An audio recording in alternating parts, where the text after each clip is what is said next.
جیت کر آیا تھا، اسی وجہ سے اس کی واپسی کی پہلی شام ہی بڑے پورشن میں رونق قابل دید تھی۔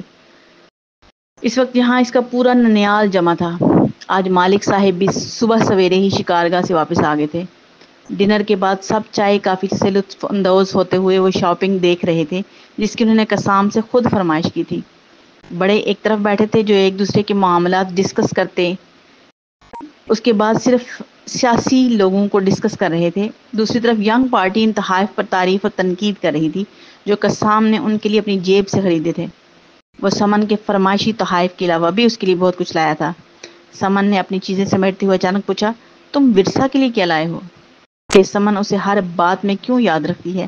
وہ جھنجھلایا، پھر سمن کو دیکھا۔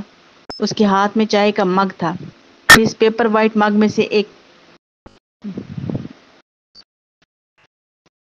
اگر 10 روز قبل وہ واقعہ نہ ہوا ہوتا تو وہ ہمیشہ کی طرح جھٹ سے کہہ سکتا تھا، تمہیں کیوں بتاؤں؟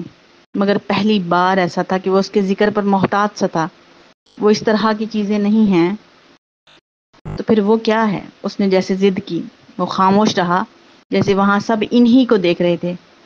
اب صرف نانو کا گفٹ رہ گیا ہے۔ اس نے بات بدلی اور اپنی جگہ سے اٹھا۔ سمن بس کلس کے رہ گئی۔ اس اجنبی ملک میں وہ ان سب سے رابطے میں رہا تھا، وہ سب اس سے روز بات کرتے تھے۔ اس اجنبی جگہ پر کسی بھی قسم کا رابطہ نہ ہونے کے باوجود اگر اس کا دھیان کسی جگہ سے جڑا رہا تھا تو وہ جگہ دیوان ہاؤس کا وہ حصہ تھا جہاں ایک جادوگر پیڑ تھا جس پر پھوٹنے والی کونپلوں کی باز سمندر پار جانے والوں کو بھی اپنی اسیری میں مبتلا رکھتی تھی۔